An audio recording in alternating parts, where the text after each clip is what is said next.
Good evening. So, yes, as Diana said, it was a few years ago when we were last here talking about the spine of Albion, which was our book would have been out about 2 years then. We spoke about the spine of Albion then because of its connection with the Isle of Wight. In fact, we had a whole chapter in the spine of Albion about the Isle of Wight, because the research of this line through this island was fascinating. And I'd also read other books in the research, Gary Baldwin's books and Ghosts of the Isle of Man. And Isle of Wight, sorry, yeah. We've been working on the Isle of Man as well, so we might get a bit mixed up. And I remember when I gave the last talk, I was fascinated with Knighton Gorges and the mysterious appearance of the house on New Year's Eve. And it's supposed to happen every New Year's Eve, but that's not been the case. Every New Year's Eve in a decade somebody has seen the house. But what fascinated me is that the crowds of people who stood to watch this house at midnight on New Year's Eve, 1 or 2 people saw the house and others didn't. Or it was just an experience for a few people. So it's like some people are rewired differently. Some people have a psychic sense. Some people go around Osborne House and see spirits, and some will never see them in their lifetime. Or there are times when you're conducive, if the weather conditions are right and you're in the right frame of mind, sort of paranormal activity can manifest. Well, the Isle of Wight itself, what we found was a whole powerhouse of sort of psychic energy.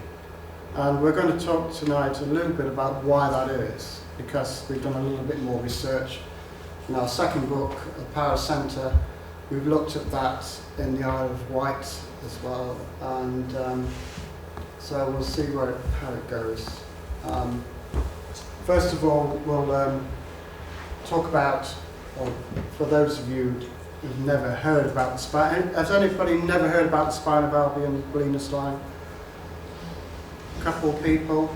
Okay, well, the Bolinas line was talked about by Gary Biltcliffe in the 1970s, and he discovered there's a kind of an alignment of cities that runs through the spine of Britain, from the old capital of Winchester, the old capital of England, through the old capital of Dunfermline, which is the old capital of Scotland before Edinburgh, and the old capital of the North, Carlisle.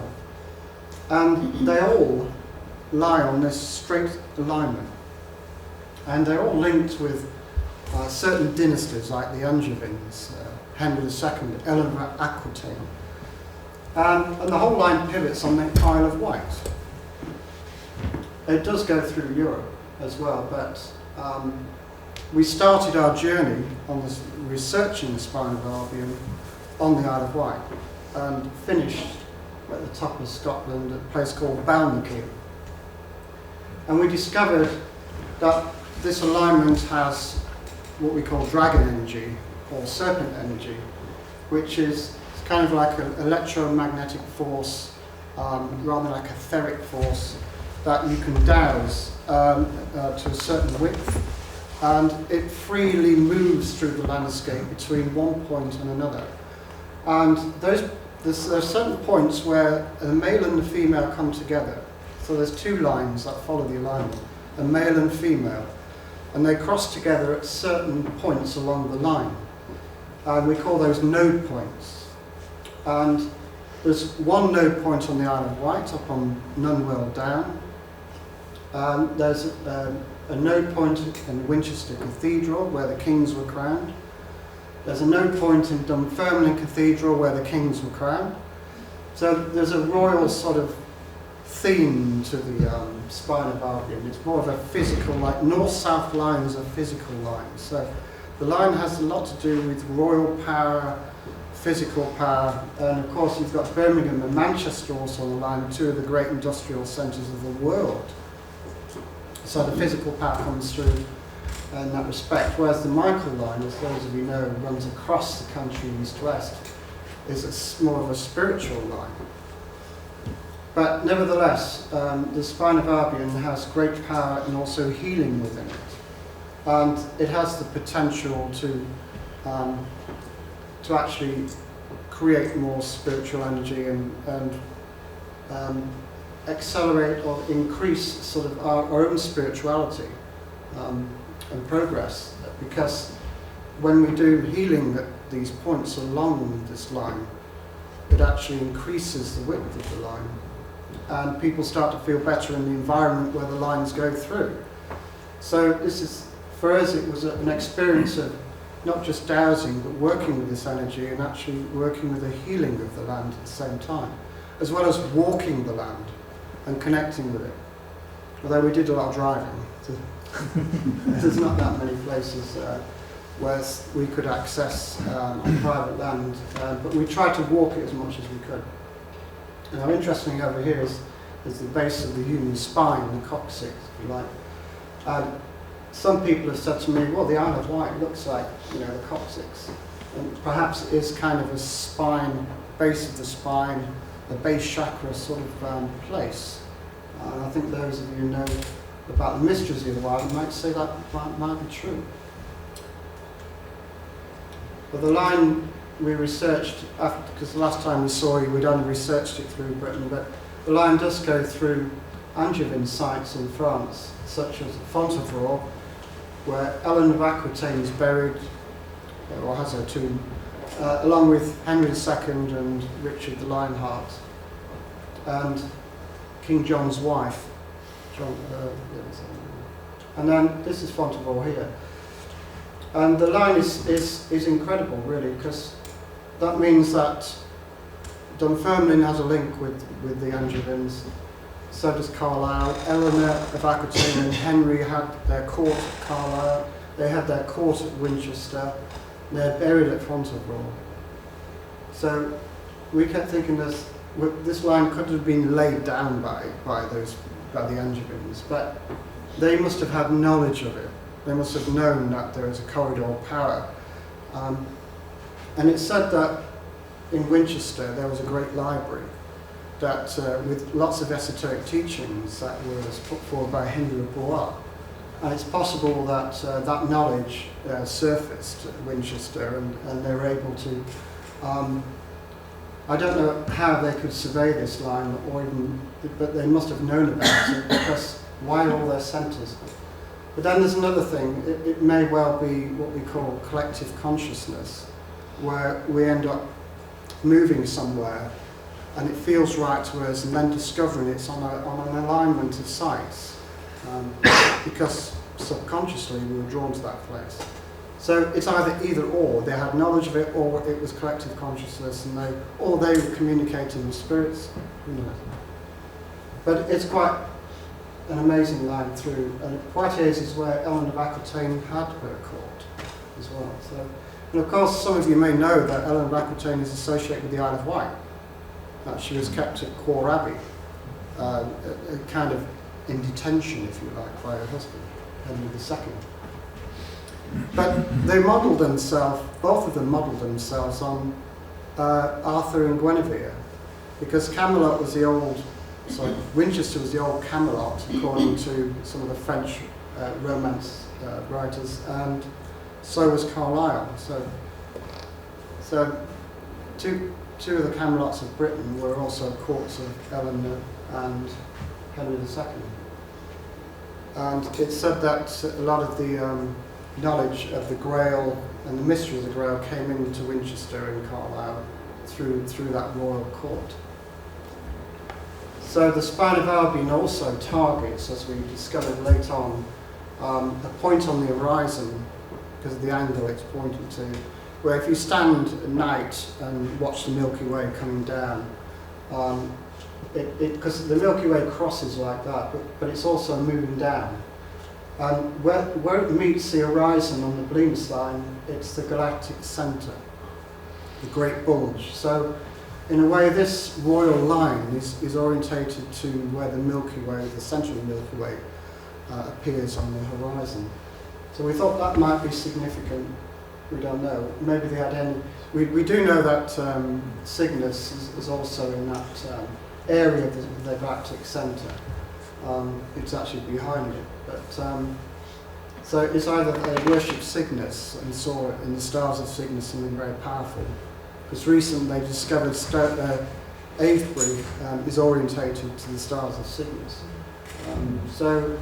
And lots of monuments around the world also they discovered have this connection with Cygnus. So the ancients understood there was something powerful about these stars.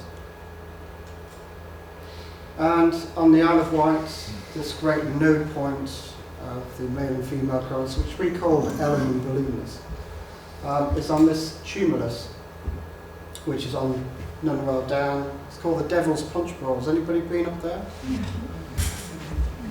Apparently it had a stone on it. And I found this in one of the websites I was reading. And apparently it was some of the estate workers who rolled it down the hill. Has anybody found it? You found it? Yeah, I think so. Yeah. Well done. I think Well, so. that'd be interesting. It might be another one, but. Well, yes. But they do kind of stop you going anywhere near it now. So it's like they know as well. That's interesting. Yeah. So That's something new we found since we were here last. And because this is a very important tumulus, because of what it's on and where it is, the stone might be significant too. I don't know. It could well be a piece of firestone. The stone's at the far end of the copse. That's right. As you come There is a across- copse. We've seen that stone in the copse. We call that the dragon's stone. Yeah. But it said that the estate workers said they rolled it down the hill That's towards right. Nunwell House. Yeah, I've heard that. But the copse is too far over for them to. They would That's have to roll another it stone. across and then down. But it is orangey in colour. Yeah. Yes, it'll be Upper Greensand, which is the dragon's food, isn't it? Yeah, and you know, the power of the white is also in its subsurface structure. There's a book called Space-Time Transients. Anybody heard of that? It's by authors Persinger and Lafreniere. And it was written in the 1970s and they're two American scientists, and they were researching the paranormal instances in America of light balls, abductions, paranormal experiences, certain roads having time slip phenomena. So, you know, like in the X-Files when Mulder gets out of the car and sprays a line. You never watched the X-Files? All the answers are in the X-Files. Well, in fact, a lot of Isle of Wight mysteries have appeared in the X-Files. Well, what Persinger and Lafreniere discovered was that there's a correlation between fault lines and paranormal activity. Because they actually got a map of the USA and all the states and put a dot onto all the paranormal experiences, time slips, and then laid it over with the fault lines like this. And they saw that they all matched up perfectly, where nearly all the experiences appeared on a fault line, or very close to a fault line. Of course, this is not new. So Paul Devereux also discovered this. The Rollright Stones is very close to a fault line. He did some research and discovered that nearly every stone circle in Britain is close to a fault line or on a fault line, which means that the stone circle is a device to either amplify the energy that comes from a fault or draws energy from it. For some reason, it has more to do with energy than just a temple. In a way, as we'll find with our churches, they're also energy conductors and transmitters, not just houses that hold congregation for service. The ancient masons, the old masons, the 19th century masons even, who built the Methodist churches, even they knew how to site and build using sacred geometry and the golden ratio, which we'll mention later. But the main fault that runs through the Isle of Wight, as you can see, runs from Benbridge down across the ridge, the central ridge of the island, as far as probably Shorewell area, and then another fault from Portland comes across to almost meet it. And interesting, we've written a book about Portland. Portland is another place. There's a lot of strange things happening. You know, sea monsters, black dogs, big cats. Even in the quarries, the big cats being seen. How did they even get onto the island? You know, but there's so much paranormal things happening there. There's more to it. I think like the Loch Ness area also, people have seen more than just a Loch Ness monster. They've seen all kinds of lights, paranormal things, people from the past, time slip, people disappeared and come back 10 years later. All those things have been recorded but forgotten. Because the whole area is on a huge fault line that runs under the Loch Ness. And this great fault line runs right underneath the middle of the island. And I think this is partly why there's so much paranormal activity here, but there's other things too. Here's a geological map, and most of you know that the island, well, you know, normal geology is in layers, going from limestones, sandstones, chalk. Well, at some time when the European Alps were thrown up, a ripple effect pushed forward, and the Isle of Wight tilted upright. So this middle ridge here is actually layers that should be that way, to try and explain it simply. So then what happens to all the water? Because within all those layers there's lots of streams of water. So when the island tilted upright, all the water went down probably to a great underground lake, which exists under this area here.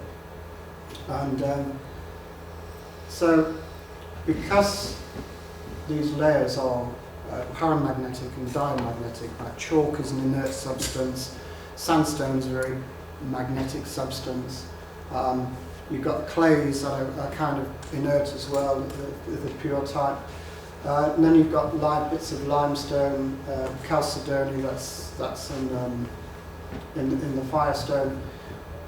It acts like a condenser, where you've got one insulator, you've got a powerful substance and an insulating substance. A powerful substance and an insulating substance. So, a very famous scientist called Wilhelm Reich discovered that he could create some energy called orgone, produced by creating chambers with what he called paramagnetic and diamagnetic materials. And when he came to Britain and saw Newgrange, you think, crikey, they were building orgone generators back in 3000 BC. So it's all in the use of geology, the use of materials, the use of earth. Silbury Hill is another hill that has this layering of substances that creates like a battery. And I think the whole of the Isle of Wight is like a battery. And the underground water, along with this substance and the fault lines, creates a magnetic field. And it's the magnetic field, when it gets very intense, it starts affecting our temporal lobe. And that gives us out-of-time experiences, ability to see a person who also shares the space, but maybe in another time or even in a parallel world. You've heard the story of the ghost pubs on the Isle of Wight. Anybody been to a ghost pub? Not that admit. Not recently. No, you don't admit it. I think we've had a look for them now. What's interesting about the story of the ghost pubs is that the people who actually went in these pubs and interacted with the people there, came out and went away, then came back, saw it disappear, and then did the research and discovered that that pub was never there. There was no pub, even in history. So that pub was from another existence, a parallel world, a world that's existing alongside ours. And that they, at one moment in time, they just passed through. And this is not just peculiar to the Isle of Wight. There's hundreds of stories of people travelling through France and Spain who've also stayed in hotels or pubs, bars that are sort of on the way home. It wasn't there anymore. So time is not as solid as we think it is. And certainly here on the Isle of Wight, it's very liminal. The other thing about this ridge is that according to Brian Innes of The Unexplained back in the 1970s, or was it 80s, he wrote that the path of the ridge mirrors the path of the moon across the ecliptic. But for me, I think it's the power of the full moon, the draw of the full moon upon this ridge, that after heavy rain, so all this heavy rain we've had today, tomorrow, being near full moon as well, it'd be a good time for paranormal activity because you've got the ingredients, you've got fresh running underground water causing tremendous friction on the rocks, the firestone rocks that are standing on edge, like poles of a battery. And you've got the atmospheric conditions, the full moon, it's ideal. And again, we've found through paranormal research that after heavy rain seems to be the best time for psychic activity, anywhere. Also, you might notice that this area here is also very intensely magnetic. And you all know about these areas, the Sandown, Ventnor. And this zone in between must be very interesting because you've got a huge amount of magnetism here, huge amounts of magnetism here. So between these two must be quite intense. But to the north of the island, the substances are more inert. So I've heard people say it's lovely on the north of the island, but it's a bit weird on the south. You not heard that? Very weird on the south. People say, and maybe that's because it's quite intense, the magnetism of these firestone rocks, because it's not just the firestone upper green sand through this ridge here, it's also all in this area here. Brian drew a little map in The Unexplained showing the ridge of green sand. And interestingly, it ends at this great bulbous bend ridge down, and from the air, it looks like the head of a serpent. And the needles look like the vertebrae or tail of a serpent. So he called it, I think he was the first to sort of mention it was a dragon island. And interesting, there's a lot of prehistoric reptiles that have been found all over the islands. It really is a dragon island on many levels. But it seems to swing around through Gatcombe, which he believed is kind of a power centre of the island. And there's not much of Gatcombe, as you know. There's just the manor house, the church, pond, just a bit further down, the old Whitecroft Hospital. The insane. I live there. Do you live there? I live. Have they cleared it? Yeah, so I used to work there as well many years ago, so no, it's fabulous. You've not been there? Well, we might be actually calling tomorrow. Yeah. If we get there and don't end up in another parallel world.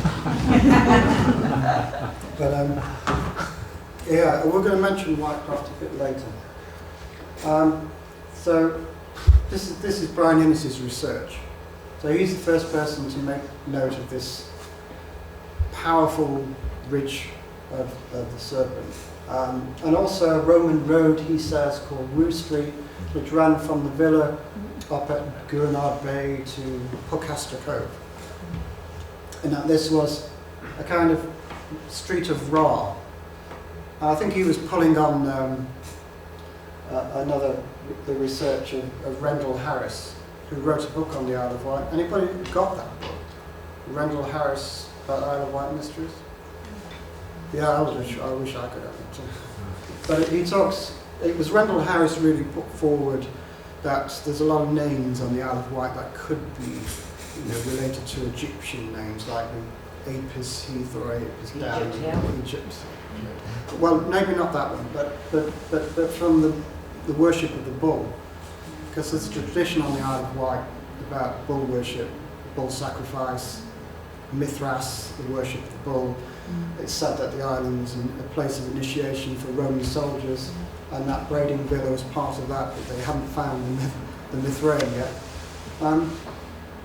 but it's possible. But there's so many bull things on the island. Of course, in Egypt, Apis was the bull god, and there's a lot of similar names on the island. But this is Rendell Harris's idea. I'm not sure. Because with any name, with any place name, it can be many different things. So I tend not to look at firm evidence of that in place names. But it is interesting. There are Egyptian names there, and there are Egyptian plants as well. I've discovered up near Osborne House. So yeah, there is an interesting correlation between ancient Egypt and here. And then Jeff Ward in the 90s wrote a little bit about the power of the Isle of Wight. He said a picture of the Isle of Wight as a huge Earth oscillator powered by the solar and lunar cycles, channeling Earth energies and offering sanctity and magical powers is suggested by the Firestone spark gap and complemented by the lozenge or conventional diamond shape of the island, a mystical shape repeated in the stones of Avenstone Circle and its adjacent West Kennett Avenue in Wiltshire. So he's seen it as because there are node names on this side of the island, node names this side, that it's to do with the moon, the nodes of the moon. But he also sees it as well, it could well be like a battery, and he calls it the spark gap. I'm not sure what he means by that, but I kind of understand what he's trying to get at. It is a ridge of power that gives off this magnetic force that can be triggered by the full moon, electric storms, solar wind, sun flares even. But the thing about the Isle of Wight, you can never nail a time down for a paranormal activity because you also got to be in the right frame of mind for you to see it. So it's like going to night and gorges every New Year's Eve. You know, if you've never seen spirits or anything like that, it's unlikely to see anything. But then you might have a day when you're in the right frame of mind and you'll see it. So there's nothing certain in the paranormal over there. So back to the Spine of Albion, when we researched it through the island, we discovered, interestingly, that the male current goes first through Binstead Church, Little Holy Cross Church, and the female current comes through Quor Abbey, which is a Church of Our Lady, through Eleanor's Grove, connected with Eleanor Aquitaine. And when they cross at the Punch Bowl, Devil's Punch Bowl, they both then head, unusually, instead of coming down like you would expect through Sandown, both currents head off to what we discovered was the head of the serpent. And this is Benbridge down here. And Benbridge was once an island called Binbridge. And if you fill in the watermark, that would have been, say, 150 years ago, then this would be the shape of Binbridge Island. And it is, remarkably like the shape of a fetus. And the road and the forts make this unusual shape of a serpent's head. And interestingly, right here is two caves called the nostrils, which is where the female current goes out. So we thought that was really odd, but then very interesting that the two currents of power are coming out, leaving the UK through the head of this great, powerful serpent. And this is our new book, which also features the Isle of Wight, as we'll go into this. But this is more about, instead of lines, we were drawn to centres because many of the places on the Spine of Albion were centres. It goes very close to the geographical centre of Scotland, close to certain areas like the centres of the Midlands. So we were interested in what is the power of centres. Why were people obsessed with finding the centre of their land and worshipping that place or building a temple there? And we discovered, in part, that it's because the centre has power. and that if you find that centre, work from that centre, what you put out is more powerful. So if you put out your healing anywhere, it always works, because power of thought is so incredible. But if you work from a certain place geographically, which is what we'll show you in this talk, it's more powerful. And unfortunately, a lot of the darker people who work with the landscape, who are not interested in healing but interested in power and money, they've been working with centres for many years. It's doing research and finding out where they've been working. I think, well, they've been working in centres because they know that's the most influential places, so why aren't we working in centres? So that's why we felt it was important to put this book out, so that people who are want to work with the land and heal the land, this is a guide to how you can find the centres of your land. And in this talk we'll look at the centres of the Isle of Wight. Not that I need to tell you where that is, but maybe there's a little bit of new information here as well. So, from ancient times, even in the Indus Valley, we found that they created their cities and environments to mirror the cosmos, to bring heaven to earth, by dividing it into four around a central fifth. And this mimics the four elements, and the fifth element is spirit in the middle. So fire, earth, water, and spirit. And this division of the core of the heavens is something that was laid down. Even Plato spoke about how they quarter the heavens around the pole star, which is a fixed star, it never moves, but all the other stars move around it. So that was the pole, the gate to heaven. And they quartered the heavens so that they could then study it correctly. And but it's also a very mystical symbol for around the central fifth, as I'll show you. The earliest class systems show a division of four around the central fifth in India and in Ireland. Of course, we know that the Celts and the Indus people, the Indo-Europeans, are linked. We know from our studying the Phoenicians and the Etruscans that a lot of their knowledge came from the Indus Valley originally. The round towers of Ireland are very similar to the towers in India. There's more cultural links with India than actually with Sumeria. But nobody seems to be looking at the ancient Indian sort of continent. They're more interested in Sumeria and the Garden of Eden. But we found more links, certainly with the Celts, with India. Or maybe not India as we know it, but the great Rama kingdom. One of the earliest cities in the Indus Valley was Mohenjo-daro, which shows a central temple and the city being divided into four.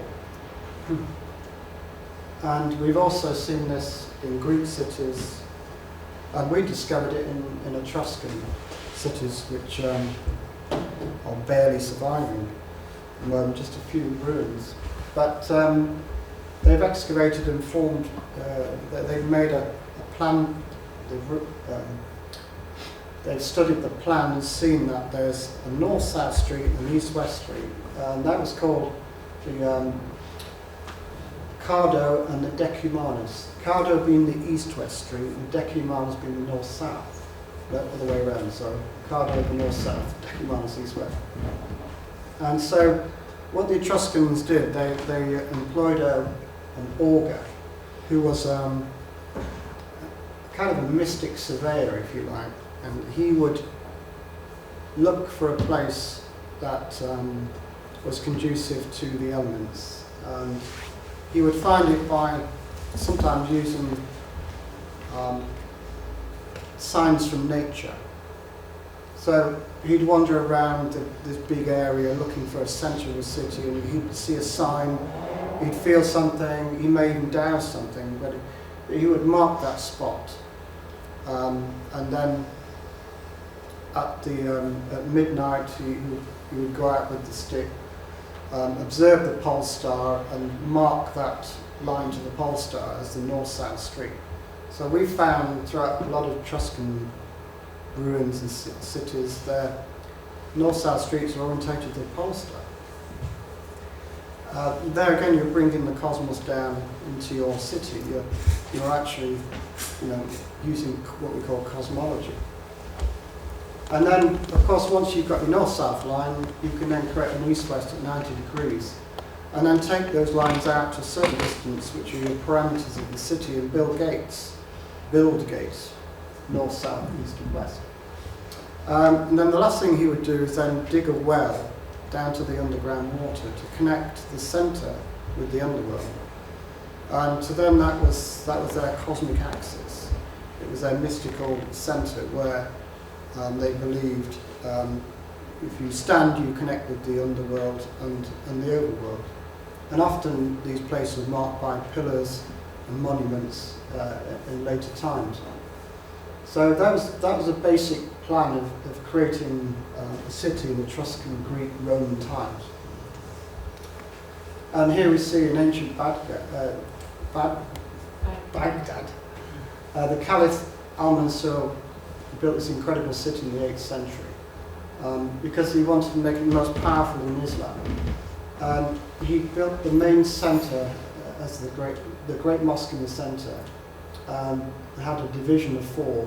So anyway, this conforms to the ether thing, the ether being the spirit in the middle, and the earth and water sort of elements around it, and the north, south, east, and west gates. So even in other cultures, the same cosmology is used in ancient cities to bring the heavens to earth. And then we found it at Braga, which was the earliest Celtic city, the oldest city. It dates from 290 BC.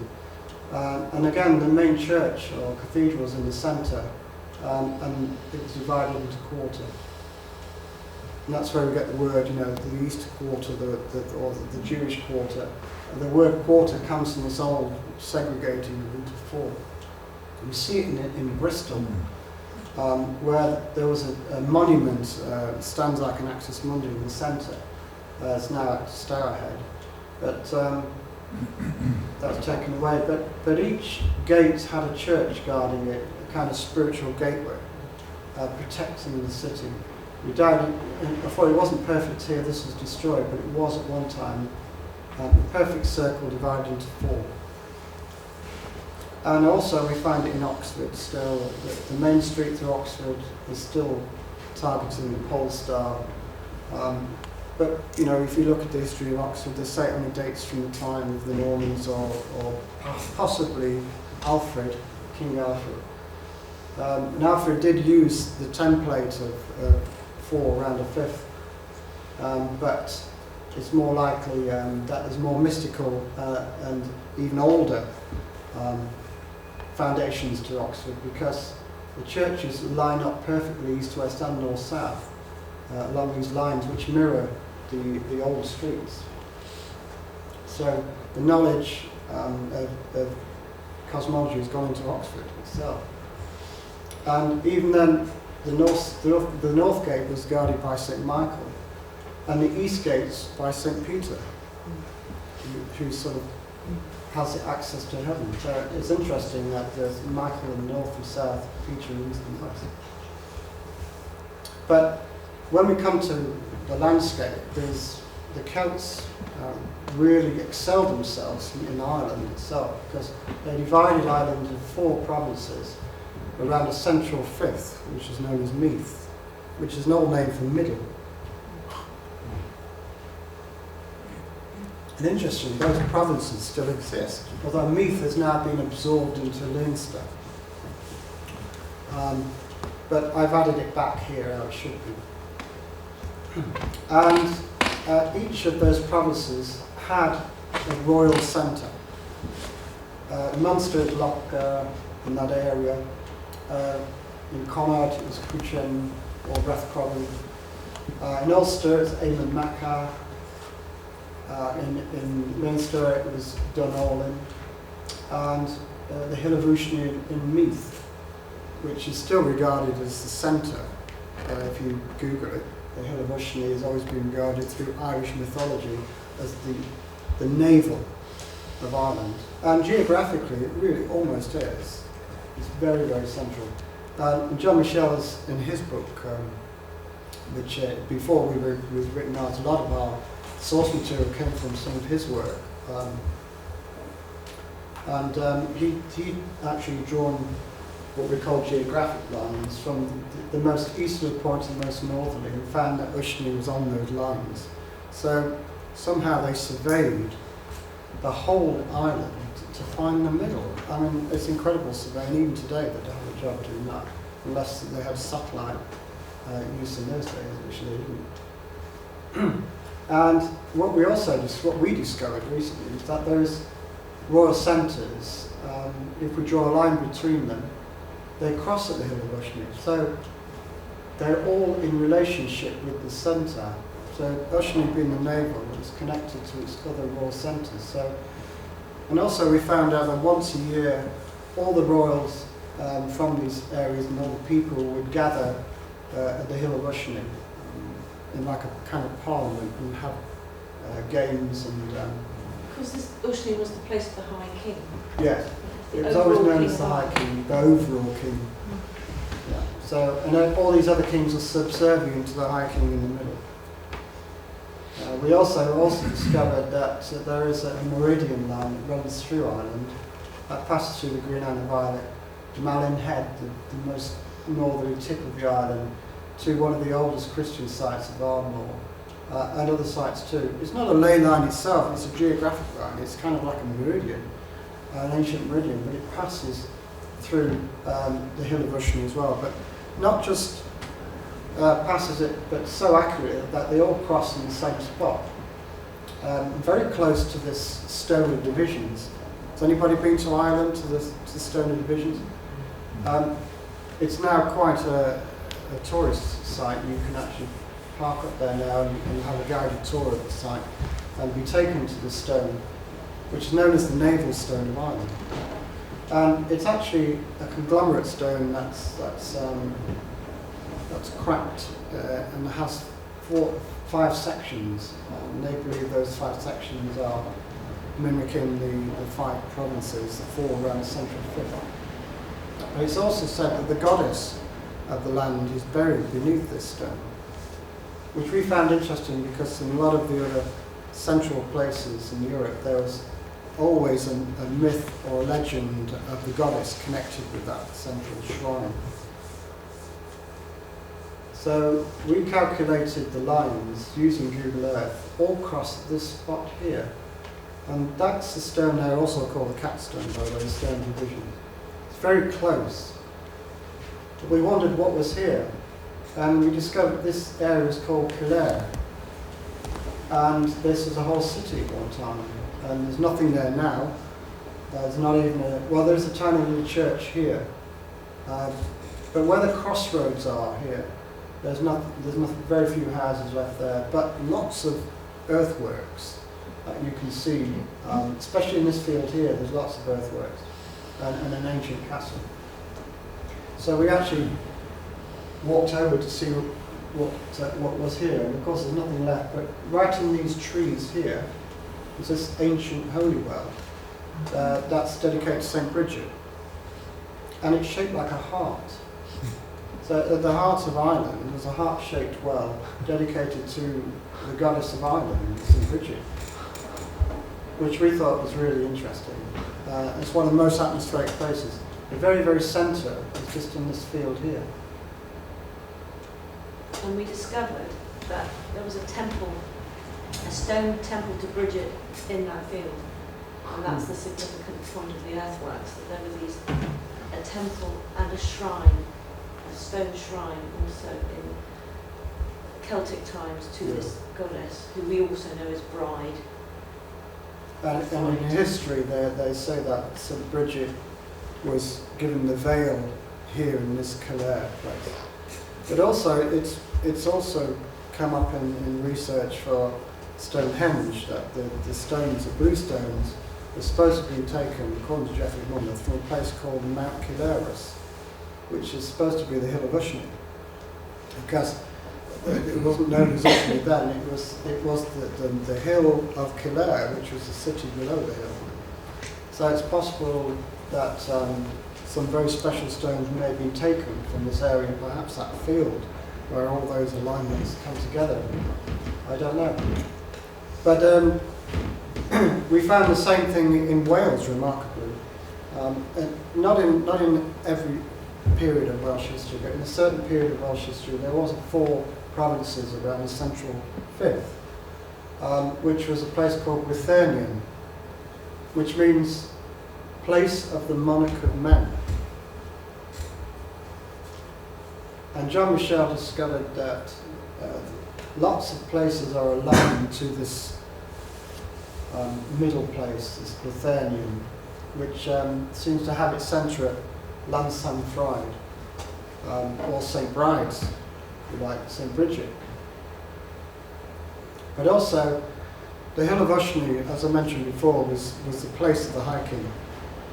In mythology, it was also supposedly where, when after the flood, the waters of Ireland subsided around that central hill, and that hill was the kind of like the creation mound for the Irish people, that where life sort of began.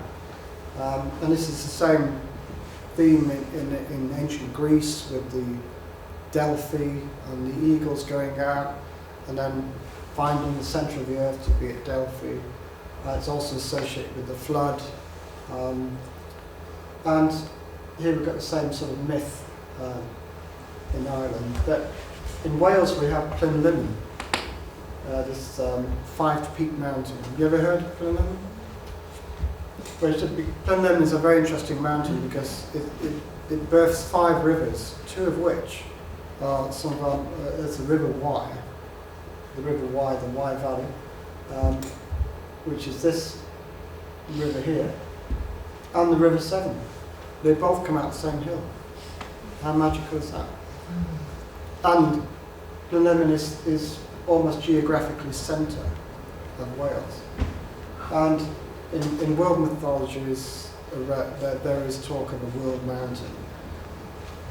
And I think Plynlimmon is the Welsh world mountain. We discovered in Scotland there is also a theory of a central mountain, a world mountain in Scotland, the Schiehallion.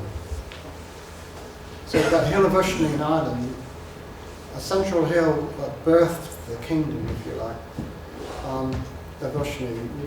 You've got Plynlimmon in Wales and Schiehallion in Scotland.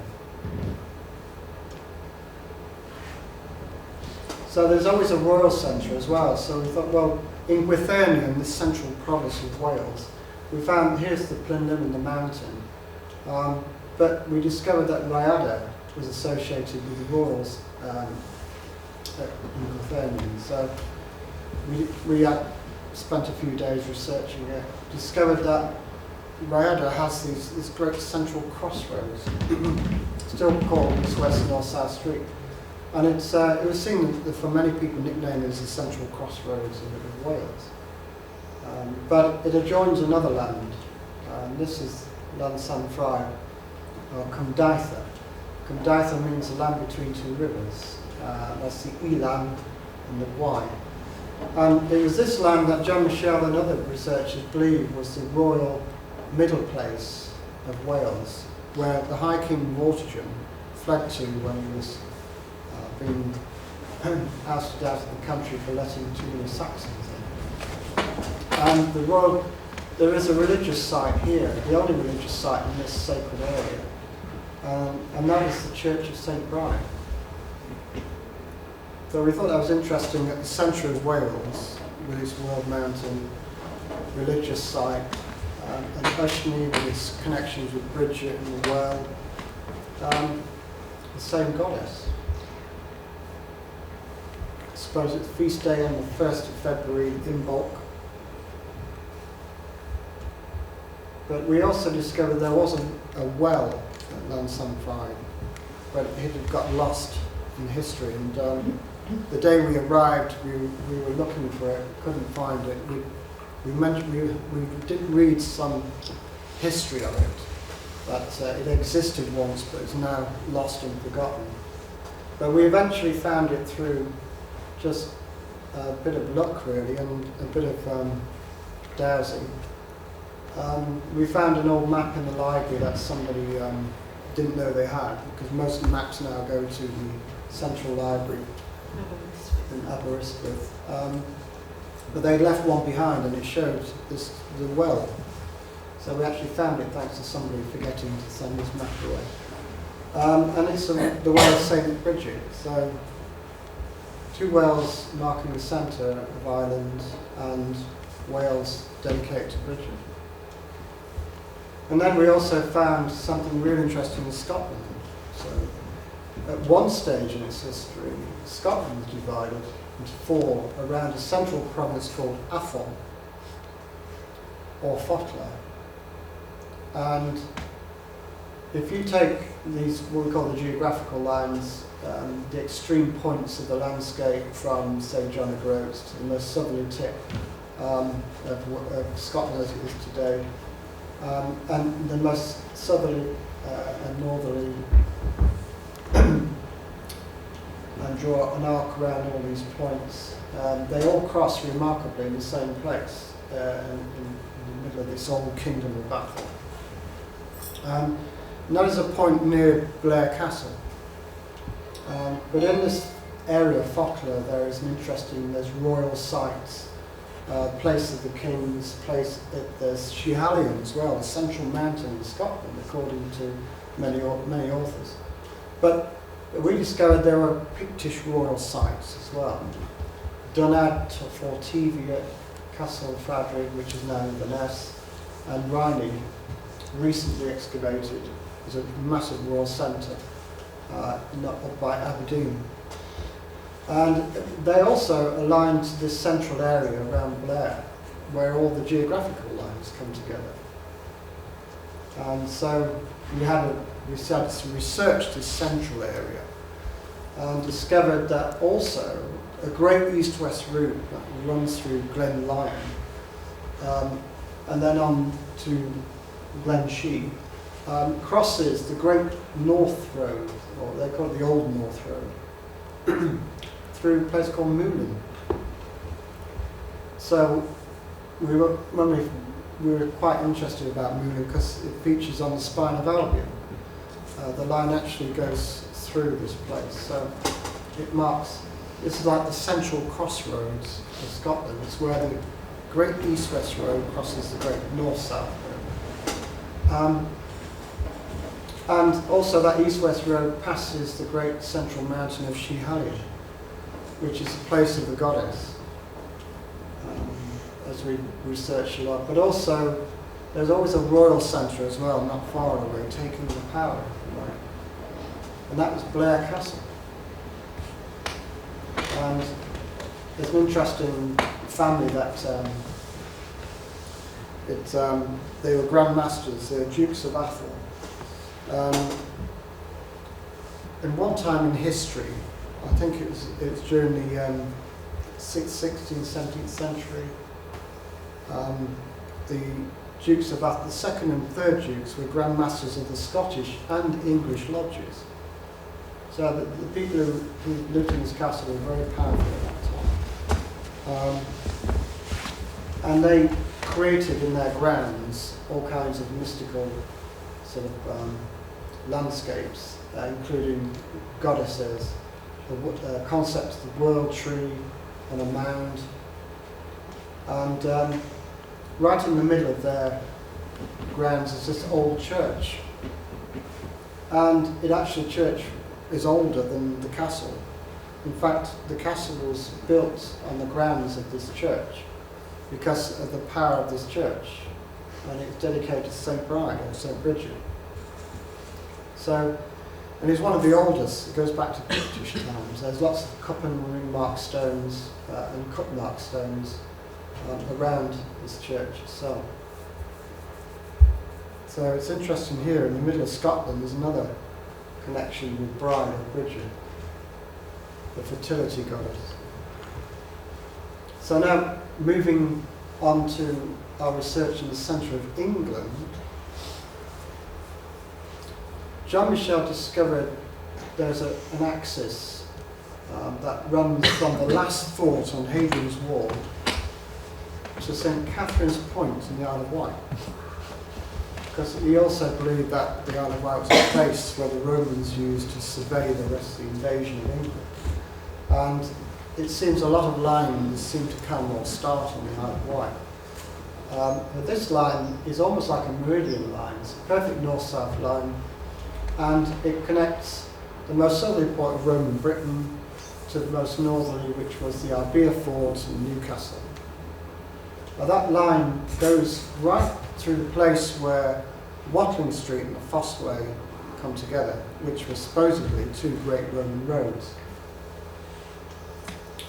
The Arbia Roman fort at the very top, the last fort in Hadrian's Wall, we discovered was built on the site of a Druidic mound, and that this fort was built over the top of it. And here we see the two great roads, the Fossway and Watling Street,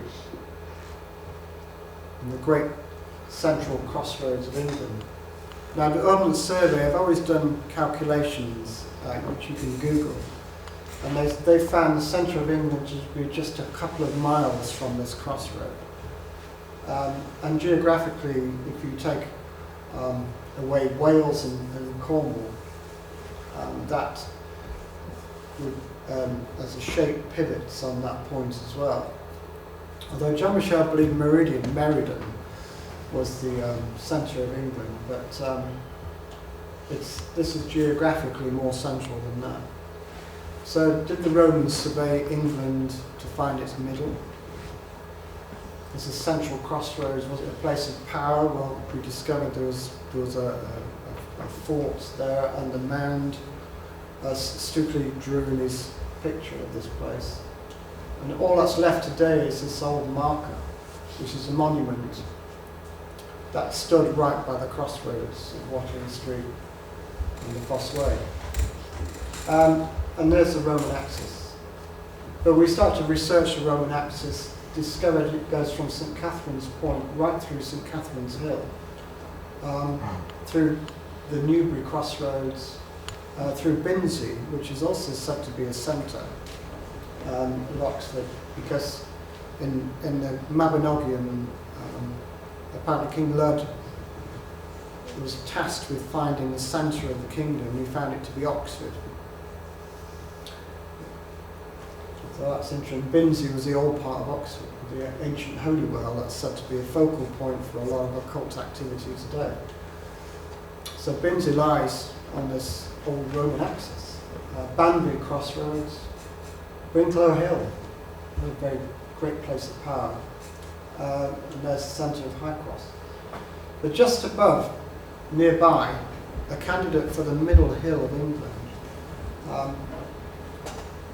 is Croft Hill.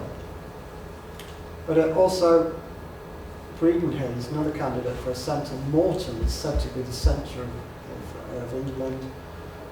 Nossal Priory, very powerful in Yorkshire. Barwick, the capital of Carmarthenshire, possibly the queens of the Brigantes ruled from here. So this is quite a powerful axis, again with royal connections. But we thought about Croft Hill, and there's many hills in that area, but none of them have the qualifications for me as a centre. And Croft Hill used to be called Creebury, or Credbury, which actually means central hill. It was once a place of Druidic moots. There was royal inaugurations there, ceremonial gatherings. There was also a ditch and bank around the bottom of the hill. Now I've heard ditch and bank's been around the top to highlight a kind of sanctuary at the top of the hill. But I've never heard of one actually around the base of the hill, so this must be quite a significant site. It's also where the Saxon bishops met, and they had their moots. So it's got all the qualifications to be a kind of place of gathering, like the Hill of Ishmael, like the hill at Central, where Plynlimmon is also a place where the princes of Wales sort of mustered their armies before they went to battle. In fact, one battle was fought on the Welsh Central Mountain, and it was a great victory against the English. So we decided to have a look at a bit more of the history of this hill, Croft Hill, and it lies upon these perpetual choirs as well.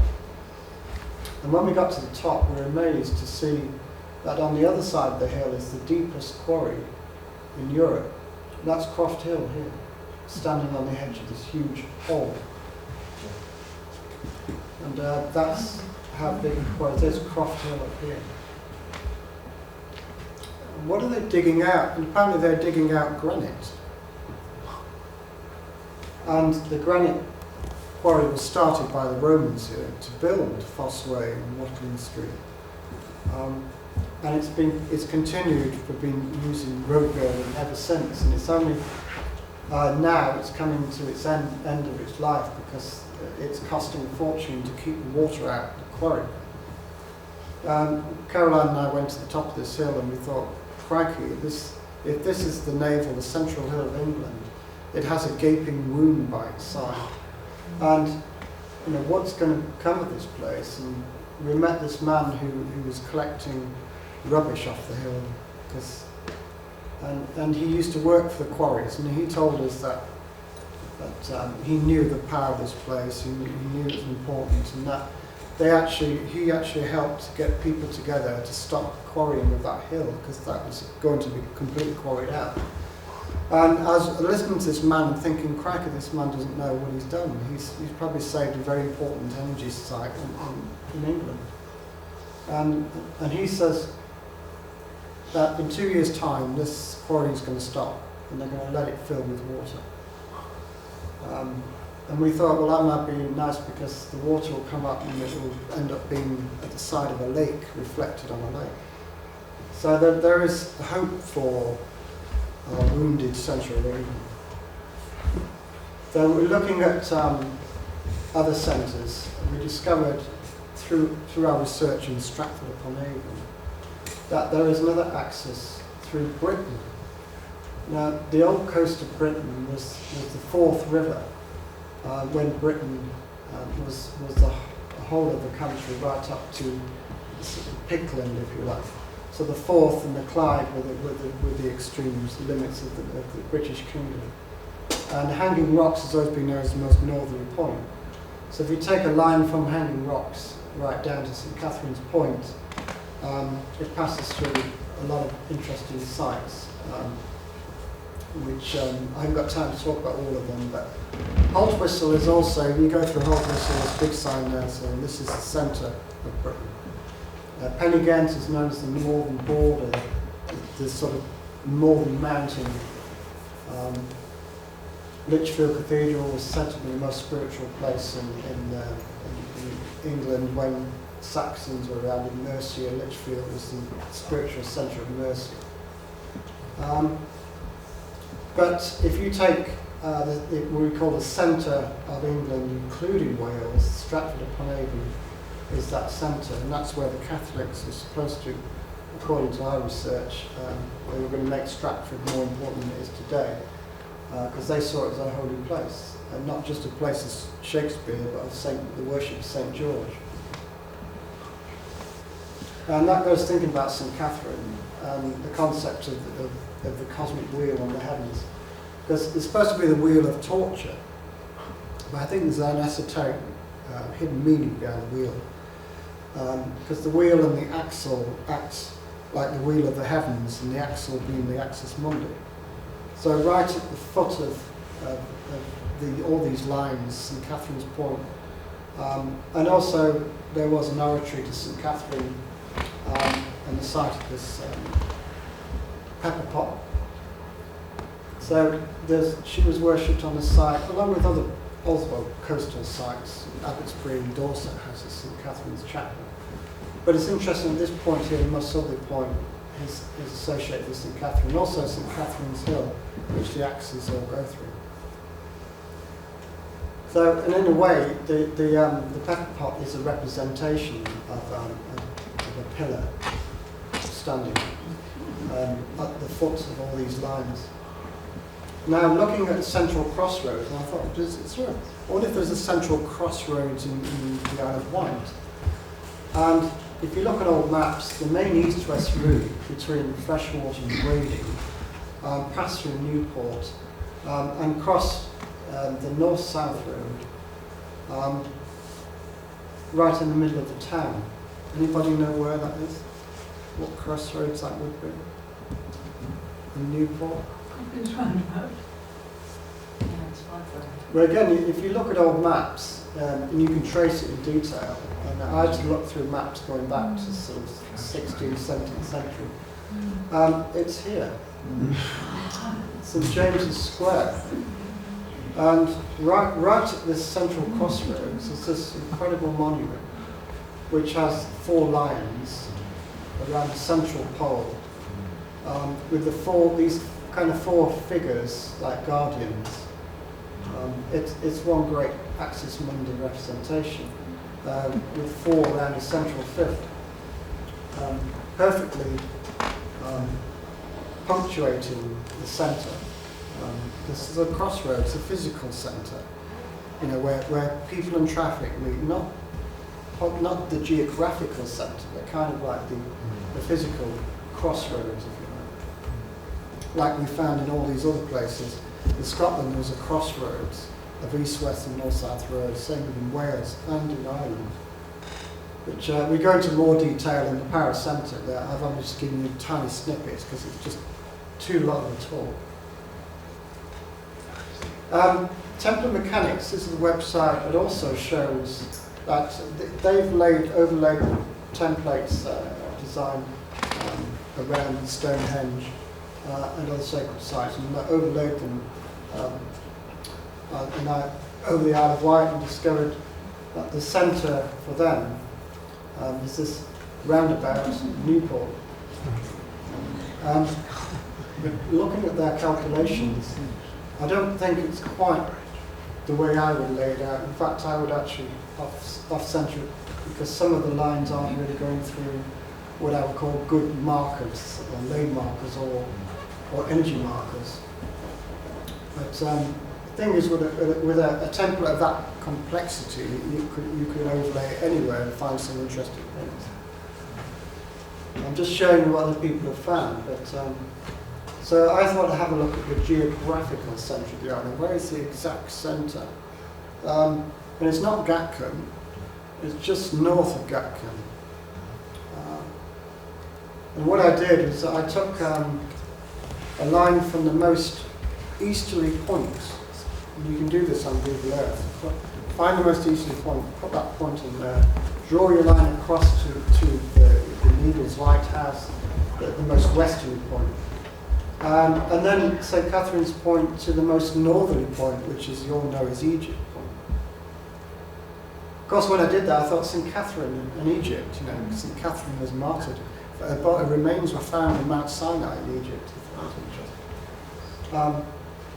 But what I found was fascinating, because these are just geographical lines. Is there any power in geographical lines? Well, the weirdest thing was that if you try this on Google Earth, you'll see that this east-west geographical line goes right through Brading Church, right through Knighton Gorges, the site of the house. You can zoom it right in, the line goes right through where the remains of the house are. And then right through Arreton Church of St George. That's 3 incredible historical sites on the Isle of Wight. So it's said that Christianity sprung from the Brading Church when St Wilfrid said to have baptised hundreds of families in the stream by near Brading Church. And Arreton Church of St George is also very, very ancient, associated with the dragon. But after that, it just goes through Shalcombe, a few tumulus along the dams to the Needles. But I thought that was interesting, that those 3 very famous sites are on a geographical line. The north-south line does go through Gatcombe Church. If you try it yourself from Egypt Point to St Catherine's Point, Gatcombe Church is right on that line. So is Carrisbrook Priory, not the castle, but the priory. Of course, the priory is the building you see there is not medieval, but there was an older priory on the site before. So it is a site of worship. So there's two interesting sites in there. So there is something to geographical lines. The exact centre point and meeting point is in this strange looking field. It looks like a head of a bull. You know where this place is, don't you? Whitecroft. I think this is a farm called Lake. It's on their, I think it's on their land. But as I found in other countries, there's always something significant at the centre, perhaps in the past. But I just got interested in this area here. It feels as though there's something. The shape of the fields are unusual. So perhaps there was something in this area that is the geographical centre. Because if Knighton Gorge is St Mary's Church of Brading and St George's Church Outer on that line, then there might be something in that site. But nevertheless, if you think about it, if these centre places do have power, and for many years this is a mental asylum, right at the navel of the Isle of Wight, then that wouldn't be conducive to very good spiritual energy. Thankfully it has changed, but lots of people say it's still haunted by the ghosts of the past. And the great tower stands out the Axis Mundi. Another great monument that lies upon that north-south line is, and it's exactly on it, you can check with this line, is the Hoy monument, which also has this sort of representation of the Axis Mundi, with a ball on top. So now we look at the geomantic centre, and this is formulating lines to do with places of power. So for me, the nostrils at the head of the Isle of Wight serpent to the tail, if you draw a line through there, it goes right through Gatcombe Church, crossing the north-south line. So Gatcombe Church really is a kind of geomantic centre, a place of power. I would imagine that whatever was done at that church, whatever kind of rituals might have gone on there in the past or in the future or the present, would have an effect on the island because of its connections. And also this Rue Street, according to Brian Ennis, also crosses at Gatcombe. And it's right in the middle of this sort of Isle of Wight serpent, in the belly of the serpent. But what interests me is the lake and the little island. The history of the house is fascinating. That there is some fascinating people that have lived in this house. There is a British History Online site. If you Google that and look at who stayed at Gatcombe House, it is fascinating. I won't go into all the details, I can't remember half of them. I was only recently researching it. But a Prince Arthur lived there, not from ancient times, but linked with the royal family. So is that Henry VIII's oldest? Yes, that's right. Brother. That's right. Yeah. Henry VIII's older brother. Who died. So he lived at Gatcombe House. And the more you dig into the history of Gatcombe House, this is the house that existed before the present house. There's illustrious people that have stayed there and owned that land. There's a whole layers of mystery in this area. Oh yeah, now we talk about the Church of the Holy Cross at Binstead, because this was on the mail current coming in on the Blue side. But there's a lot of mystery here that I want to show you, because although it's a Victorian church, there's a lot of carvings from older churches. Perhaps the church that stood on this site, or Core Abbey, pieces of it went into the masonry outside the building. And when we was researching the mystery of that area for the book Spine of Albion, we come across this carving or figure called the idol. Most of you know the idol, don't you? The Shin Nagig, on what they believe is a ram's head. But if you look at other figures in Kilpack, it's kind of like a long snout, and its paws is across its face. It's said to be a bear. But here they decided it's a ram, so I don't know. But like all the carvings at Binster, they're kind of a little bit crazy. This is supposed to be a long-faced or bearded woman spreading her sex on top of a beast. It's amazing it's even survived. But we know from around the world, Europe, there are Shin Nagigs from Celtic times. And this may have come from a Saxon church on the site. It's unlikely to be a Romanesque carving, but it could well be because of the bear and snout. On the gable, the north gable, the west gable of Binstead Church, is a lion eating its tail and a griffin. And these are said to come from perhaps a Norman archway. They've just been set into the wall. A Victorian architect called Sir Thomas Hellyer, you heard of him? I think he built many of the Isle of Wight churches. He's a Ryde architect. He placed these old carvings into the Victorian church. But this one fascinates me. I put it out on Facebook recently because it's kind of a parody of the Holy Spirit, of the dove with the circle and the cross.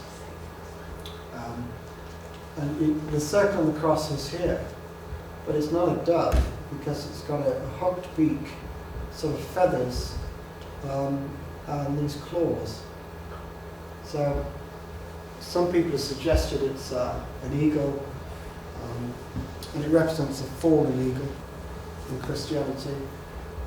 Some say it's a raven, and that Noah sent out the raven first, and when the raven came back, didn't come back, then he sent the doves. I think that's right.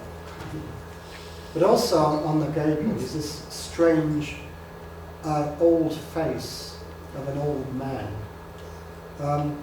with sort of foliage around him, his hands around it. And above here is one single pillar. And at either side here are the griffin and the lion eating its tail, which is a bizarre symbol anyway. It's like an Ouroboros, the symbol of eternity.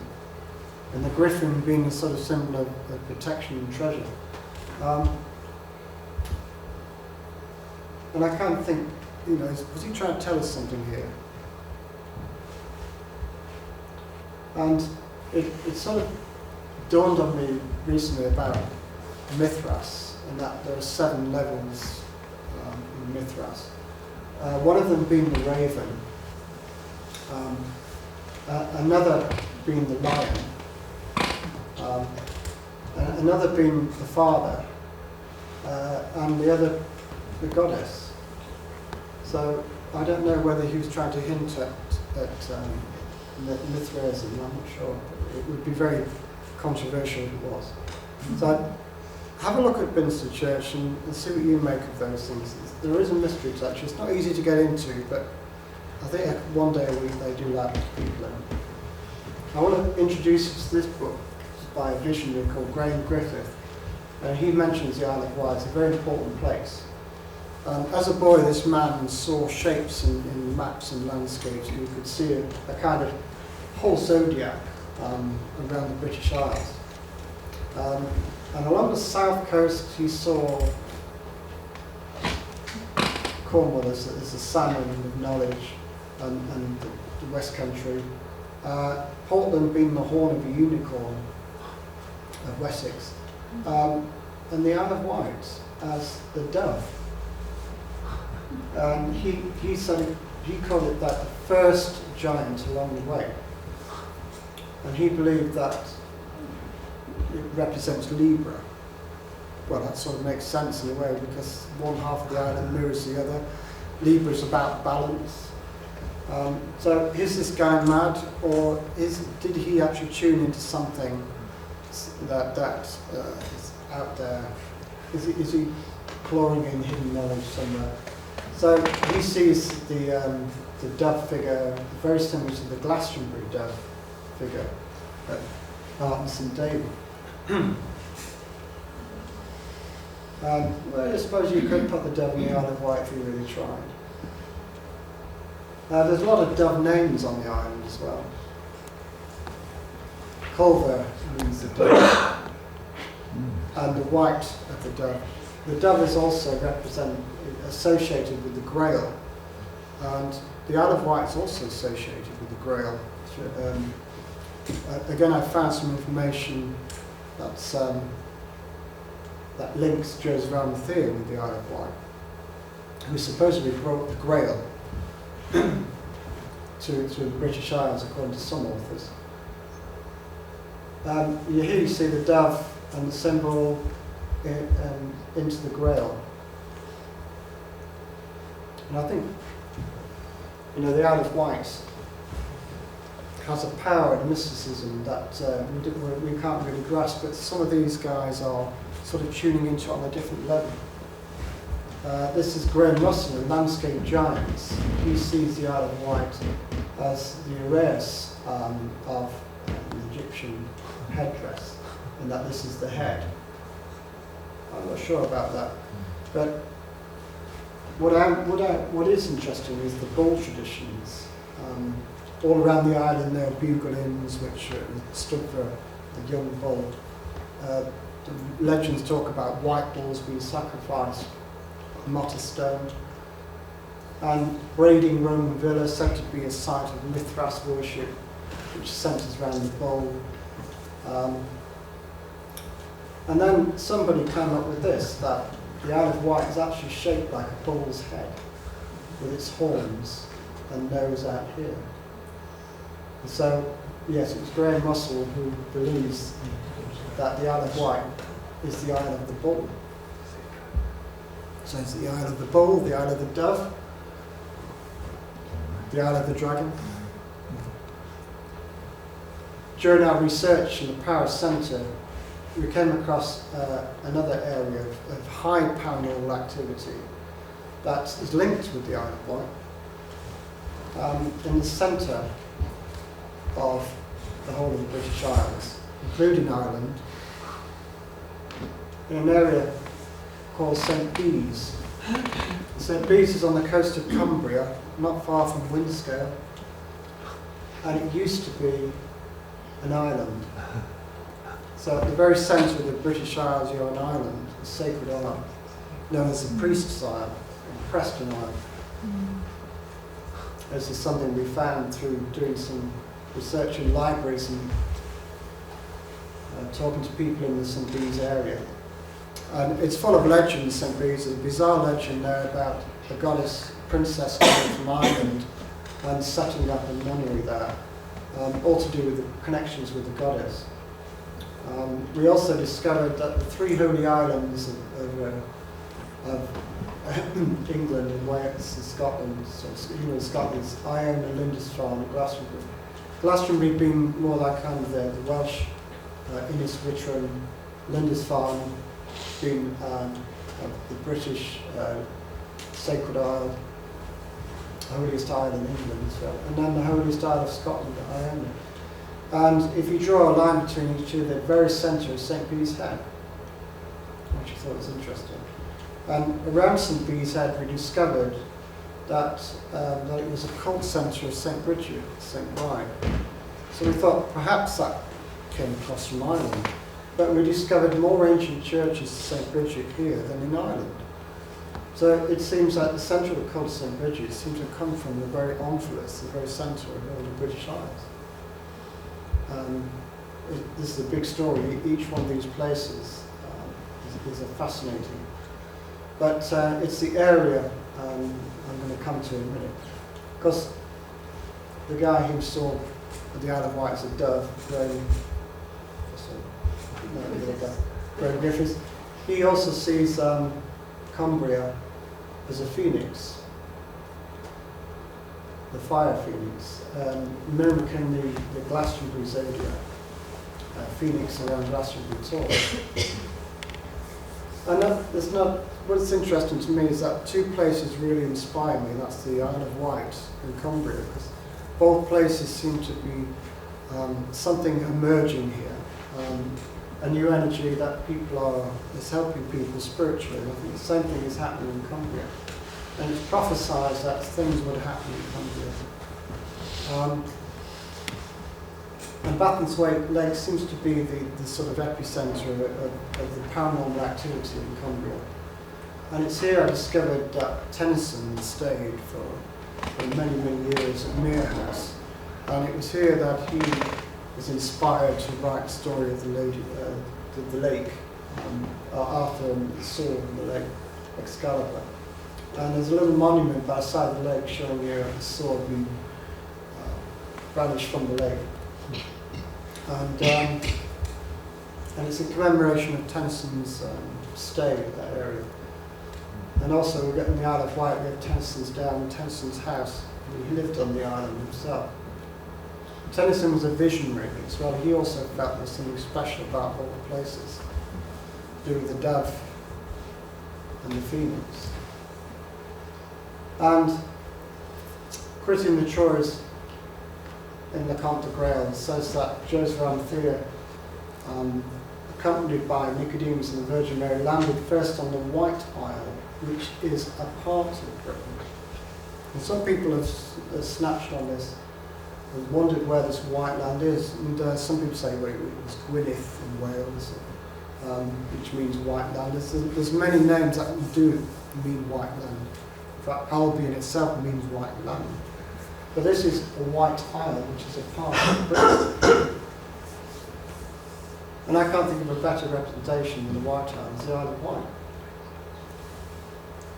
And it's said St. Paul landed in Sandown Bay, in a very old island legend, which is rather bizarre, because why Sandown Bay? I can think of better places that St. Paul might land. Perhaps Brading Harbour might be a better place. So some of these legends are quite bizarre. I wonder if there's a thread of truth in them, and that perhaps the seat of a new religion came here first. And perhaps, I was thinking maybe perhaps the seed of another more spiritual religion may come out of the island as well. And it's said that Joseph came to Britain to look for the tin because he was a Phoenician. And it's said that Isle of Wight may have been called Ictus and Vectus. And that tin ore would have been processed over from the West Country to the Isle of Wight, which would be then shipped out to all different parts. And also I discovered a place called Hordle. Have you heard of Hordle? It's a tiny little hamlet just over past Lymington towards Christchurch. And it has a bizarre legend that after the Isle of Wight, Joseph Arimathea landed at Hordle. So there's another connection, I think. Could this be true? Did Joseph Arimathea actually come to the Isle of Wight? It would be such a bizarre. There's no way there is a legend of that. But I was fascinated by St. Peter's Church at Shorewell that has a St. Christopher and medieval wall painting. It dates back to the 1400s. It's supposed to be the life of St. Christopher. But many authors I've been reading are saying that this area here is reminiscent of the Solent, and that this is St. Christopher carrying the Christ child across the Solent from the Isle of Wight.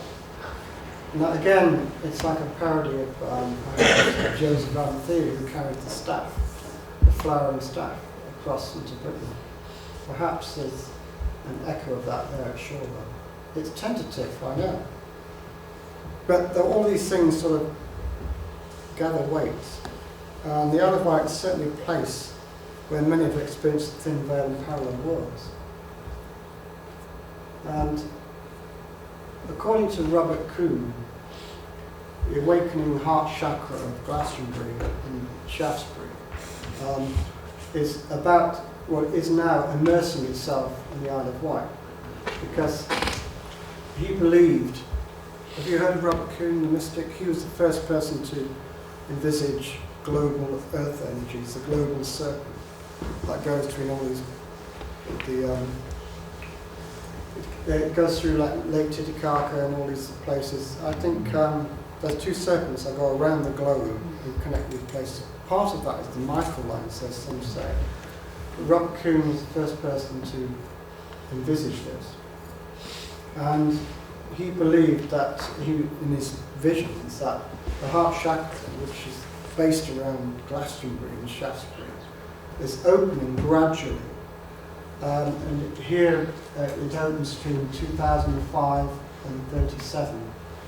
This area here is the awakening part now, and that includes the Isle of Wight, as well as Totnes, Vantage Major, and Winchester, Avebury. So the Isle of Wight is also part of that awakening energy. According to Robert Kuhn, it's very interesting. It comes from a wonderful book called Spheres of Destiny. It's a very rare book. So I'm wondering, perhaps some of you tonight might play a role in this sort of healing energy that's coming out there out of Wight. Perhaps the Dragon Isle might really awaken one day. That's it. Thank you. Thank you.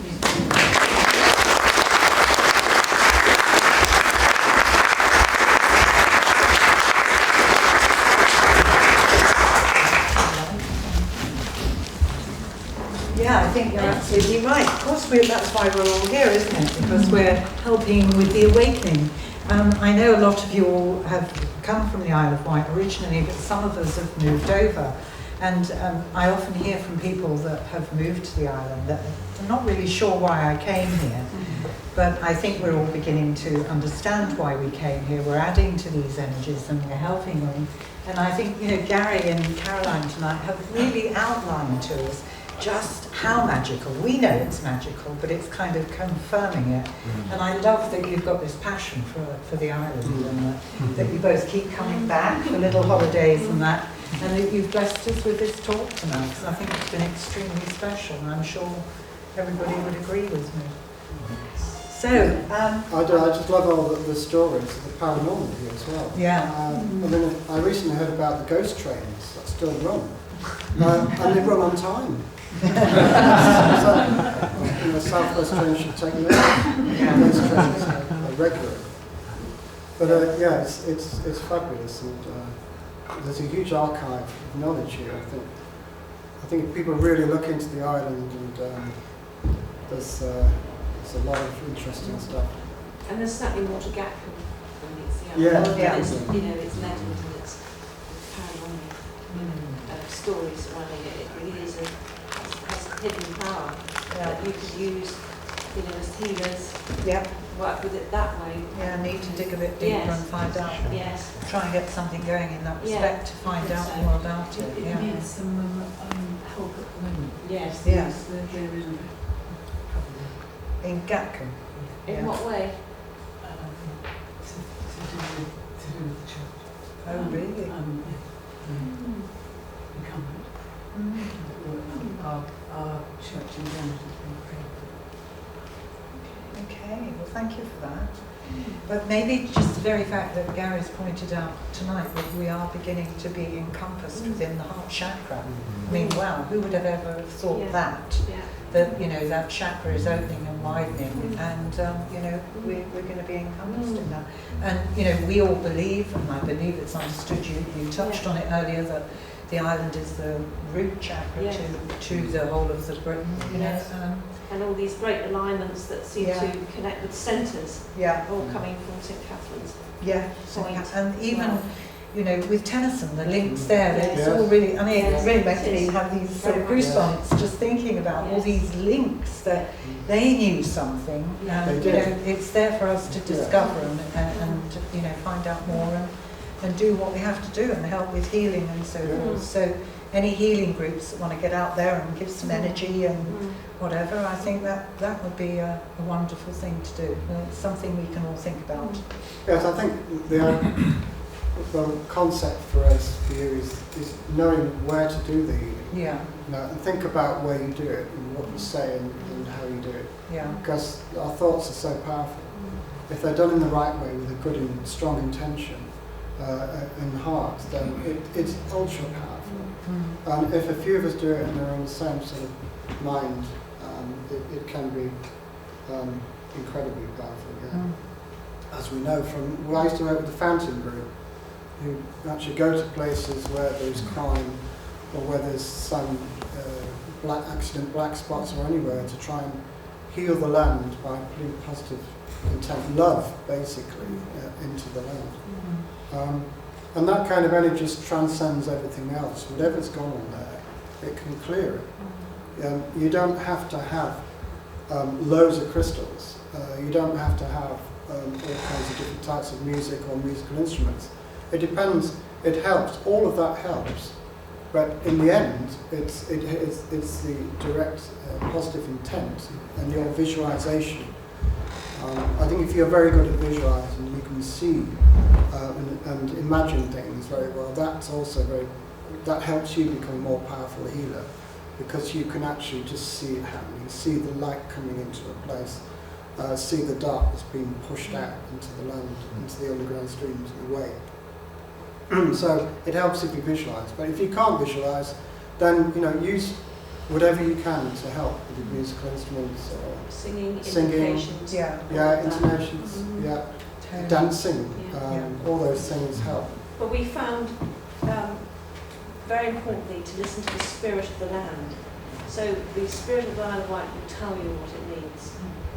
And I think for a lot of you who, are very connected with the landscape and the land beneath your feet, it's that message from the spirit that will help you and guide you to what's needed here. Yeah. Because interestingly, I'm from Totnes. So when I first learned about this chakra opening up to the Totnes area, I kept getting, because I'm very rooted to that landscape and that area, naturally being born and brought up, and I kept getting messages in dreams that that area needed help. Yeah. The castle's on the Great Mound in Totnes, I don't know if many of you know. And it was the dragon that was chained within that mound, and we had to go and unchain it and do a lot of work to help, because there was a big block. So even though this great chakra energy was expanding, Totnes was blocked. It wasn't allowed to expand because there was too many things that had gone on because of historic events, battles and so on. And so we worked on that area, and it's funny enough, we were working on the Isle of Wight at the same time. So just in that southern... There's a certain connection, it's all connected in. And of course, Portland as well. Yes. We've just started here. Yes. I was drawn to write a book about Portland. I don't know why, but it was just sort of called out to me. All at the same time. We lived opposite it, but there's something quite magical about it, needing to be told. There's a great story about Portland. It's a connection with the Isle of Wight as well, because they have a surname, the Wights, who were originally Witt, and they were part of the Wittwara tribe, the Saxon Jutes, if you like, who settled on the island. And when the West Saxons invaded the Isle of Wight and slaughtered most of the Jutes, King Eni took several families onto Portland, kept them like on an Alcatraz, but didn't keep them there, prison there, but kept them there on the island as a sanctuary. Yeah, to keep them safe. Because it has 500-foot cliffs all the way around Portland, so it's a perfect place to rescue this great holy bloodline of Jutes, which we've gone into in the Book of Portland. Because originally they were not called Jutes, they were Judes. The T and D are interchangeable, so. But they weren't Jew. They were supposedly from Judea, but they weren't Jews. That's the interesting thing. There are people from Judea, And you can make all kinds of connections there, obviously with lost tribes and things like that. But there is one thing we found on the Isle of Portland. The White family all had the power of the gift, the psychic sense. They could use tarot. They could see psychically. They could read people's auras and work the oracle. Yeah, they had the gift, if you like. And that's certainly true of some of what I've read about the Witwara. They were different to the other Jutish tribes. The Witwara were holy people. And they came to the Isle of Wight because they were akin with the Druids who lived here before them, because the Isle of Wight was a Druid island, as you've probably read. Great. You showed the Catherine wheel. Well, I researched all this for a couple of years, actually following 2010 when I first came here, and I saw that Aristotle was get church was the first place I realised was really important. And then I realised that the north-south line, and that there is a Catherine wheel over the Isle of Wight, because there are also the 4 points, and the salthouse as well as the north, south, east, west, which I took to be Corfield, Core Abbey, and Newtown, and Hornchurch. Right, yes. And I've never quite worked out where the upper one is, Middleston or something. Yes. On that bit, and I think it's like a little cog, Yes. and because we're right at the bottom of the British Isles, I think it's important that we keep that cog spinning. Yes, yes. There are lots of other places and lots of other patterns here, but that is one of them. That's interesting. Okay.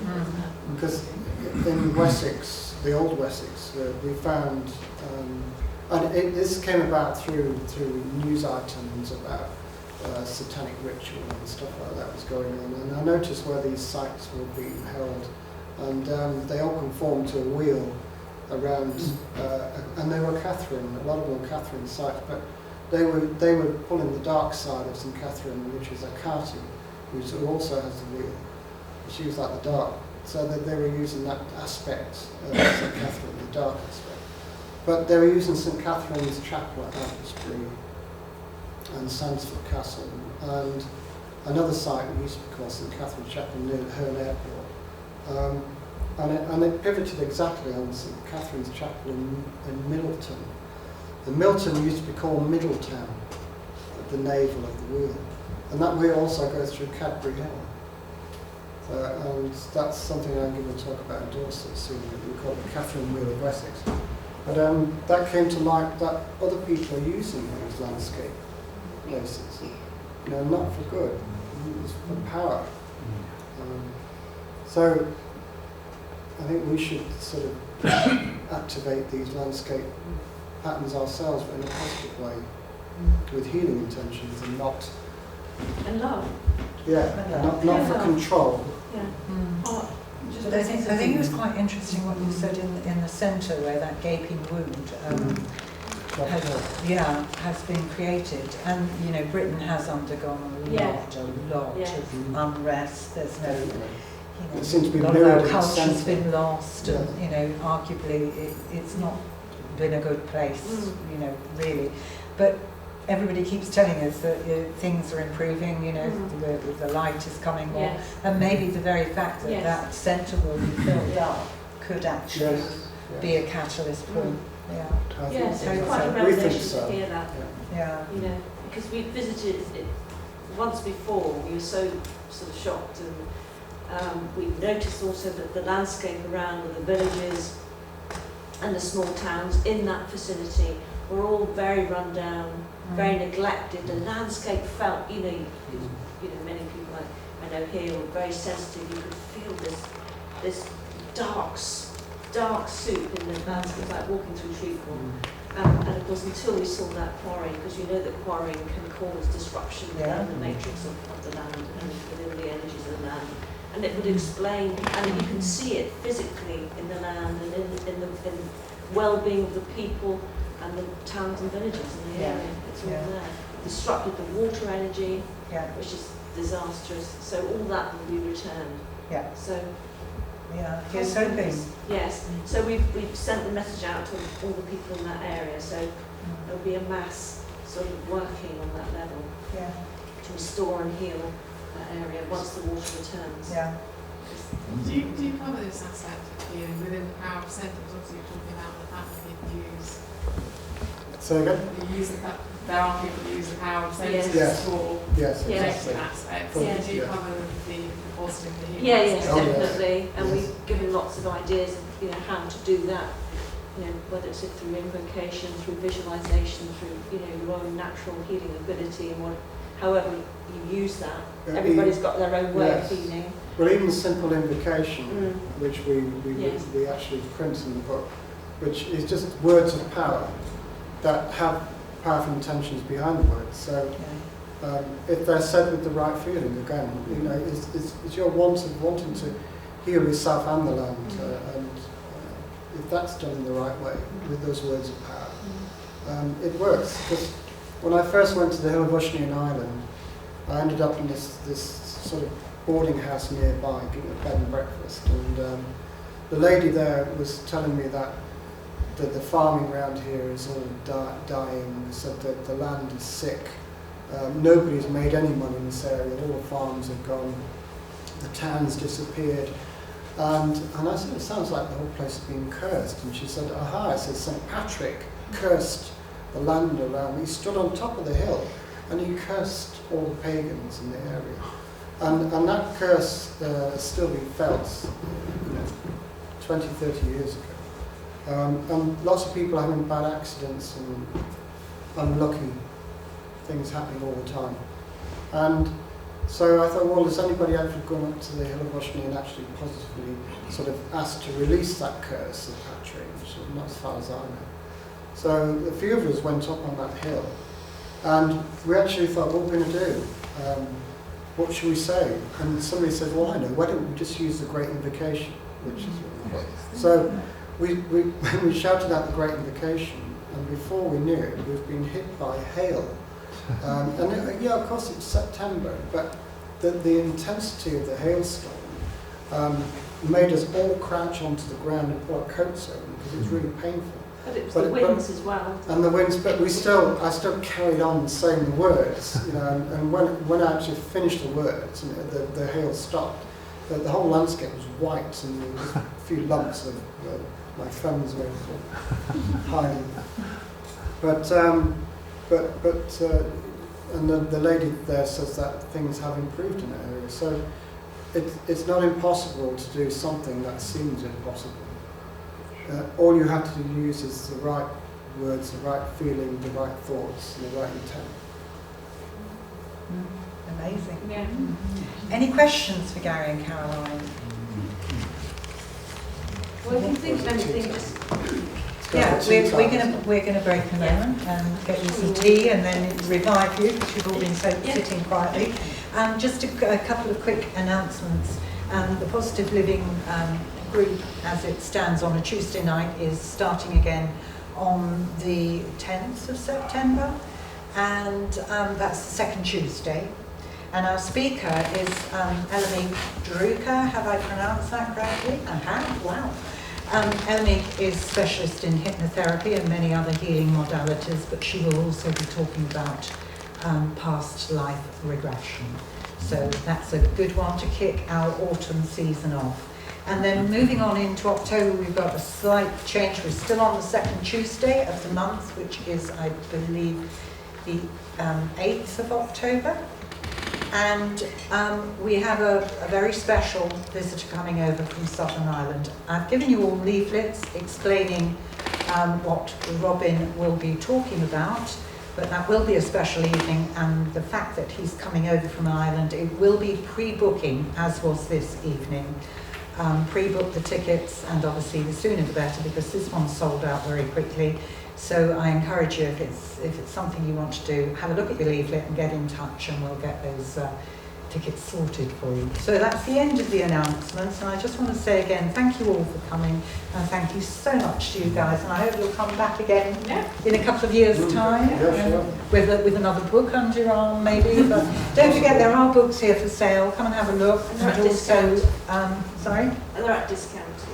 Oh, there you go, it's discounted too, that's good. And any questions, you can come and see Caroline and Gary now. So thank you both. Thank you.